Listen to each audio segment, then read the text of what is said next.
Jeżeli lubicie słuchać Podróży bez paszportu, zapraszam do przeczytania mojej książki. Zamów światy lękowe u mnie pod adresem podróżbezpaszportu@gmail.com z autografem lub w linku w opisie. Trwa promocja -20% na papier i e-booka. Welcome to another episode of our series where we explore the unique business culture shaping the world. So today the partner of this series is the Polish law Hanglung Law Biernat Kossacki in cooperation with the Shanghai Hanglung Law offices based in Shanghai, providing comprehensive legal and business services. So Mr. Liwei Cai is with me. Good morning, great pleasure. Good morning, Mateusz. Liwei Cai, partner and co-founder, Shanghai Hanglung Law offices in the People's Republic of China. It's great to meet you. Today we focus on Japan and South Korea, two economic powerhouses with distinct yet equally fascinating approaches to management and corporate structures. We talk today about Japan's Kaizen philosophy and Zaibatsu legacy to South Korea's powerful chaebols. We'll dive into how these models have evolved and to the modern economy. So first, let me ask, does Chinese economic law change often, but are the regulations stable? What do you think about that? I think Chinese regulation law, they are pretty stable. Obviously, China is updating its law regulations every few years, but the big trend, big principle does not change that much. Just bear in mind that our legal system was totally reinvented 40 years ago. And to adapt to the huge development of the economy and the industry and the social society, we will have to update the regulations and laws from time to time. But overall, the trend is stable. Is business watching the authorities, the movements of Chinese government? Yes, of course. Chinese government is playing a significant role in China's economy, education, so on and so forth. Therefore, the businessmen, no matter you are state-owned enterprises or you are private enterprises, you will have to pay very close attention what the government is thinking or planning. That also applies to foreign investors in China. In Poland, we complain about the amount of law. Chinese people too? We complain too. But it based on what you complain. If you compare with what China was 40 years ago or 30 years ago, there's nothing you can really complain about. With the dynamic development of any country, the changes will be many, and we will always have so many people who are not used to these changes, and they will certainly complain, but that's normal for almost all societies I've been experienced to. I think that's not a major issue. But what challenges do entrepreneurs typically face when wanting to invest in China? I think the cultural changes, cultural differences certainly matters. Again, the cultural gap applies to every single country when a foreigner is doing business there. I think pretty much that's a major issue.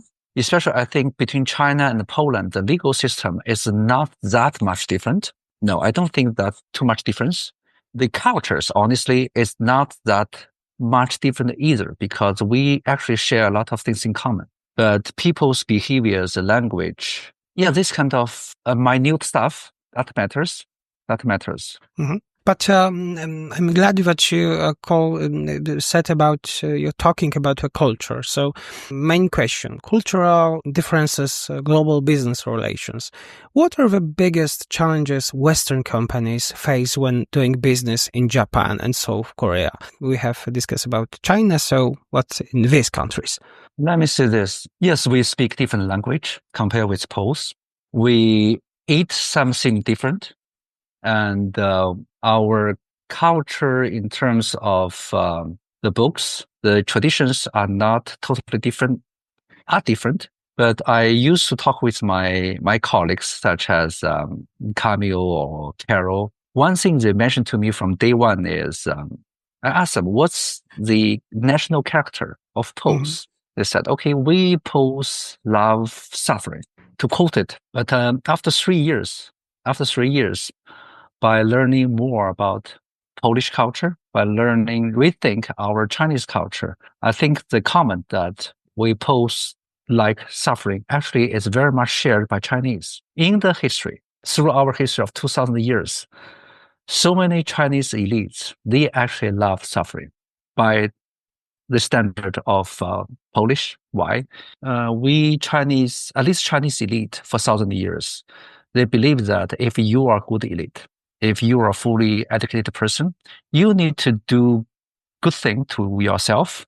You need to good thing to your family. You need to do good thing to your country. And you need to do good thing for the universe.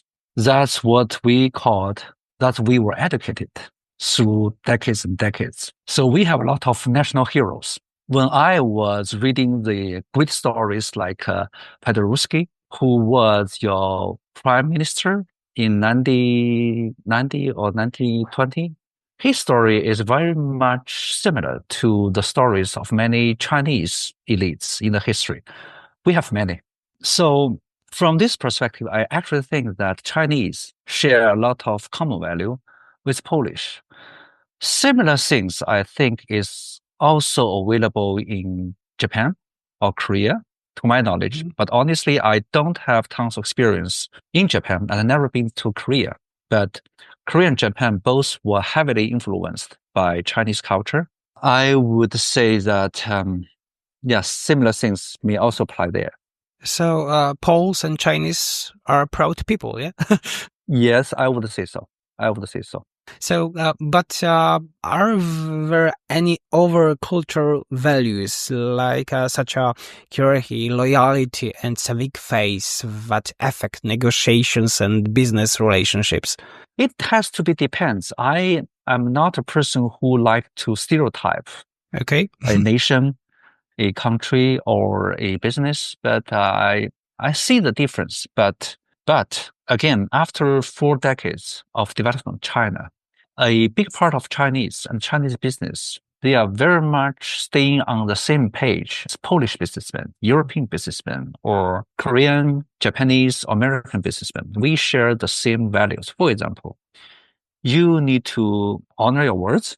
You need to follow the rules. You need to be a trustworthy, honorable business person. You need to win-win. You cannot be like 0 or 1. It's not going to happen. You have to win-win. Also, you can see that China each year is having around 10 million graduates from universities. And more and more Chinese, they speak much better English, much better than I do. And they know much better what's going on in the whole world, not just about happening to China. So the mindset has been very much changed from China was 40, 30, or 20 years ago. I'll just give you one example that almost every day when I am at home, I always watch BBC with my boy. So this is just an example how China it is right now. And Polish entrepreneurs, as you said, often come China, South Korea, and Japan with stereotypes. What are the most common cases? As it is now, is not the same China as it was 40 years ago, and it was not the same China 10 years ago. Again, give you an example that the college students who graduate from universities each year are many. Maybe the impression of many Europeans about Chinese labor force still remain to be like blue collar, who does not speak English, who can work very hard in miserable conditions. To my personal experience, to my professional experience, it's not anymore. We have a fully automated factory. The payment or the salaries or social securities for our employees are getting much better to the level that many European companies find that the cost of manufacture operation in China is getting much higher than before. But also that brings a good thing, which is the quality of made in China and also the service provided by Chinese people. So The changes are many. What are the key differences between Western and Chinese image management models? I'm not sure I can represent most Chinese. Let me say this. Chinese are becoming more and more proud of themselves with the success they have achieved over decades. That's no doubt about it. They believe that China is not as weak as it before, and the Chinese shall respect themselves more, and China is in a better position to communicate with everyone, including Poles, including European, including American. This kind of pride is helpful to build the cooperation between China and other countries. That's very important. And this type of pride or this confidence, let me say more accurately, was not that obvious 30 years ago, but now it's quite obvious to me. Some foreigners, they may find Chinese could be too aggressive in the way that when they want to get something done, they are trying to get it done very fast at the cost of their family or their house. Just give you one example. If your boss in China asks you to do something to get a job done, normally he refers to the same day. You need to get something done, or at least give him a response update. But if your Polish partner is asking you the same thing, normally he expects to get some response in 1 week, not get this done in 1 week. But certainly that not applies to our firm. We try to, and I've often pushed my partner in Poland to deliver much faster, more than 1 week. But for the most part, I think Chinese are running things much faster than European, not because of who is better, who is more capable, but because of in our culture, many people, they take work maybe too much serious. For my example, I may work for more than 12 years a day. And even for my brother, who is around 4 years older than I am, he simply likes to work. If you don't give the work, if you want him to enjoy his life for a few months, he's going to become really sick physically. That's why last year he has to resign from the position of vice president of major Chinese state-owned enterprise, where he was paid very well. He did not have too much work to do, but he told me, "Hey, you know what, brother? I have been building tons of experience because of my work to this country.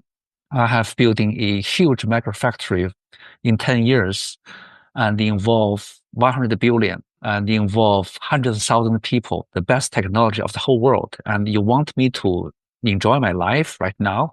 That's not something I can do." So finally, he simply resigned, and he is into a high-tech startup. He is working like at least 10 hours a day at his age, but he is simply happy. We have many people, entrepreneurs, or even officials or employees are this kind of style, not because they don't appreciate life, but because in their mindset, they take work too much serious. I wouldn't say it's right or wrong, but that's if you call it a cultural difference, it is cultural difference. But this is very difficult to be understood or appreciated by many Europeans. But I have to ask, how does Confucianism affect relationships in Chinese companies? Confucianism is still playing a big part of China, in Chinese entrepreneurship, in Chinese education especially. We are teaching Confucianism at schools, not only at university, but also at the middle school, at primary school. And this Confucianism, part of it has been totally immersed into our national gene. And what I mentioned about quote-unquote workaholic is also out of this kind of Confucianism. For example, Confucius said, you need to be loyal to your king, to the emperor. You need to be faithful to your parents, and you need to rethink what you did every single day. You need to challenge yourself every single day, whether or not you are faithful to your employer, to your king, to emperor, whether you are faithful to your client and whether you are loyal to your friends. This is exactly what Confucius told his students 2,000 years ago. So to be faithful, to be loyal to either your emperor, the ruler, or your friends. Also, whether or not you do your best in your work. This has been consistent in our teaching, in our culture for thousands and thousands of years. So obviously, it's still very obvious in China today. It plays a big role to Chinese as of this date, and will not change for a long time. That I'm sure. So, And to my understanding, this is also the same thing to many Japanese and Korean. Some of them are quite workaholic too. Confucianism strongly influences Chinese management, and you said loyalty is one of it's the key value. Business and organization context loyalty manifest itself on several levels. So I must ask you about network. What role does Guanxi network play in Chinese business? Network plays a big part in China, but also through my experience in the United States, in Europe, and in Japan, in Indonesia, in Middle East. This kind of connections or guanxi plays the same role in these societies. But maybe because of the legal system or because of something else, it may viewed differently. But guanxi or connections, in my view, is a very important part, or this integral part of any business. You are not going to make a successful business purely because of your personal skill or purely because of your technology. You need to set up a relationship with your partner in China, in overseas, in Poland. They need to understand who you are, what the technology is. You need to make yourself a trustworthy partner. And this kind of reputation will help your foreign partner to do business with you, to have confidence in you, but also to expand the network further to other parts of the world. In many cases, even as an attorney, I don't think we are going to rely on law, which is written in the book, as the only thing that is going to sustain our commercial success. No, I don't think that's going to happen. The real guanxi, real connection, are always built on routine basis communications, interactions between people across countries. How you are talking, what are you reading, what kind of music you like, what kind of food you like, and what kind of working style you are. You need to challenge each other to know exactly who you are, the bottom line, what kind of real value you are sharing. So that's my understanding of guanxi. And Chinese companies help overseas companies in international markets. Is there such a phenomenon, such a value? I wouldn't say that Chinese companies are going to, by nature, align with Chinese companies or against each other in the international market. Off the top of my head, I would say that for many Chinese players, they would be feeling comfortable of single-handedly to have access into a foreign country. Many of them, they don't need to cooperate with another Chinese company, because normally this kind of pioneers of Chinese companies who are new into a new country, normally they are very strong. They have enough technical experience, technical force. They have enough human resource, and they are willing to hire the best hand in this new foreign country. And if they did, they can anytime to align with another Chinese company. But what's visible in the foreign country does not represent what the Chinese company really is. No matter what kind of company like Huawei or Temu, who is showing up here in Poland or United States, behind them in China, they always involve a complete, strong supply chain that involves maybe dozens, hundreds, or even thousands of Chinese suppliers. So from this perspective, any successful Chinese company, they have a very successful supply chain in China that is composed of hundreds or thousands of successful Chinese companies. So from this perspective, yes, they are in line with many of their Chinese businessman. So now a word about Japan and South Korea. You work in these markets, yeah? I did not do any work in Japan or Korea. Could you introduce me and our listeners how have Japan and South Korea adapted their traditional employment models to modern trends, or maybe the Chinese could learn something from Korea and Japan? I visited Japan multiple times, and there's a lot of things in Japan I admire. For example, in almost all the major cities, all the beautiful ancient constructions, the temples, they all followed Chinese pattern. That was like 1,000 years ago, like Song Dynasty or Tang Dynasty. And in terms of writing, a large part of Japanese writing, or even ancient Korean writing, they are exactly the same Chinese traditional writing. There's no difference, period. During the last 40 years, China learned a lot from Japan and Korea. For example, Japanese machinery company, Japanese auto industry, they invested a lot in China. That really helped China to develop. Quite a few of my friends, they either worked in Japanese companies in China, or they do business with Japanese companies. And a very good friend of mine who is a super expert of shipbuilding, he worked with Korean shipyards many years. And he said that Chinese shipbuilding industry benefited a lot from Korea, even though at this moment, China's shipping technology has improved a lot. Actually, at this moment, China became, in his view, the top one of whole world's shipbuilding industry in terms of the amount and also in terms of certain technology. So when I was at school, I remember my professor told me this, who also educated in Japan, that if you are having difficulties to find a English literature of certain law or American literature, you will find a Japanese copy in Japan, even though that was translated by Japanese. So Japanese or Korea, in my view, they are very good at learning from Westerners, including Polish or Dutch or American or German.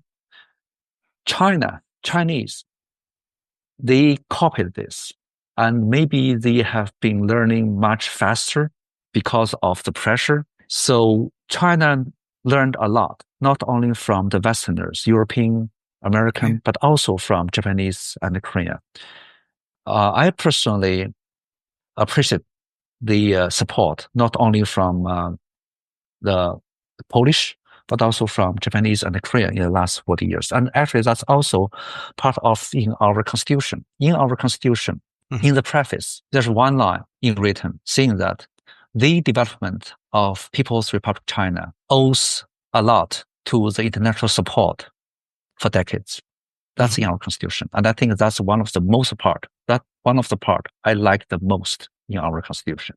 So the first association of listeners, Japan is the Kaizen philosophy, Korea, the Chaebols. I have another audition about that. What effects does this have on business, doing business in these countries? For now, Japan is an economic depression, I think so, I don't know, and Korea constitutional crisis problem of the president. I wouldn't see Japan as a country with a economic depression. I wouldn't say so, because as a country, as a company like this big level, this big scale, you cannot count on it growing fast for 100 years or 200 years. This kind of economy never existed, never. My personal idea is this: no major economy is going to fast growing for more than 200 years. Even for America, no way. For Germany, no way. For Japan, no way. So it can be very good, can be very healthy for a economy to slow down, to digest what happened. Based on my personal experience, traveling experience in Japan, I think they still have their competitive edge. They are very good at a lot of stuff. For example, the pharmaceutical, fine chemical, electronics, auto industry, art, cooking. I wouldn't see it's depression. I wouldn't see it's the backdrop. No, I wouldn't see so. As for Korea, what I said is not going to represent the majority opinion of Chinese. I think it's good that they are dealing with the quote-unquote constitutional crisis. That shows Korean people are still dynamic. They still have the passion. They still have the faith into the constitutionalism. Otherwise, they wouldn't have been fighting for the constitution. Peaceful, passionate fighting for something actually shows that they are serious for this holy idea. I wouldn't blame for them. I wouldn't joke about, okay, look, what about your constitution? It's a kiosk. No, I wouldn't say so. I actually think from the other perspective. I respect Korean for that part. The future of business, the economic center of the world today is Asia, the ASEAN countries? People have different ideas. For me, I never changed my position. I always believe the most dynamic, most promising economic hub will be will be between Poland, Central Asia, down to the south, even to Iran, Middle East, North Africa. That's my belief. This will be the most promising dynamic economic hub of the whole world. And it will be so maybe for decades, regardless of the current turbulence in the whole world. I think so. Of course, I believe that China, Japan, and every other country, they will still continue what they are doing. And I believe China is continuously to be a good player in the economy. But I think I have a lot of confidence in the region I just mentioned, maybe partially because of my experience traveling not only to Poland, but also my experience in Middle East and also Pakistan. This is not a place where has a lot of investment yet, but this is a place that really connects the West and the East.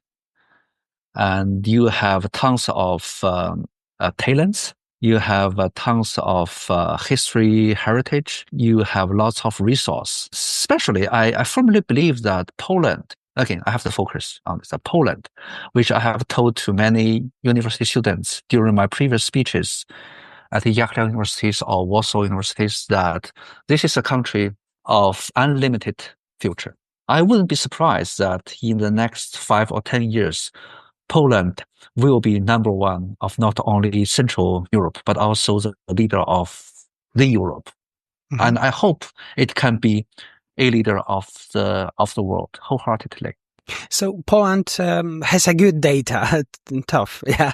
Many people talk about the end of Europe, that there is no chance for my continent. I wonder what the Chinese think about that. We have many negative prophets. Unfortunately, you do not have a lot of public information about Poland in China. For example, in the TV, in the cinema, in the bookstore, you don't have many stuff about Poland. But if you are looking at the WeChat, if you are interested in Poland, you will easily find a lot of stuff about Poland. You have introduction to Gdańsk Harbor, travels, tourism in Poland.